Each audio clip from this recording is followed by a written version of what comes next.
لا الہ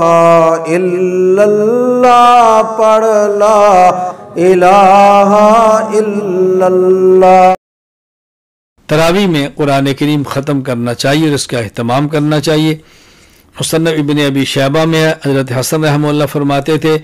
قال من امن الناس فی رمضان، جو شخص لوگوں کو رمضان میں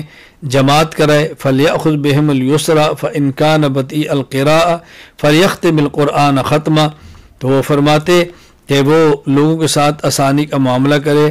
اگر قرأت آہستہ پڑھتا ہے تو ایک قرآن ختم کرے، وإن کان قراءۃ بین ذلک، تھوڑی رفتار تیز ہے تو 1.5 قرآن ختم کرے، فختمۃ ونصفہ، وإن کان سریع القراءۃ فمرتین، اگر اس کی رفتار زیادہ ہے اچھی طرح قرآن مزید پڑھ سکتا ہے تو وہ 2 قرآن کریم ختم کرے۔ اسی طرح در المختار الحصفی کے اندر ہے، امام محمد بن علی حصفی فرماتے ہیں والختم مرتن سنہ، ایک مرتبہ قرآن کریم ختم کریں تو سنت، ومرتین فضیلہ، 2 مرتبہ کریں تو مزید فضیلت، وثلاثا افضل، اور 3 مرتبہ کریں تو اور بہتر ہے، ولا یترک الختم لکسل القوم، لیکن لوگوں کی سستی اور کاہلی کی وجہ سے ختم قرآن کو چھوڑنا نہیں چاہیے۔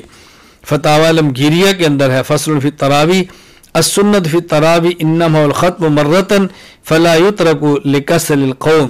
ایک مرتبہ قرآن کریم کو مکمل کرنا سنت ہے، لوگوں کی سستی کی وجہ سے اس کو چھوڑنا نہیں چاہیے۔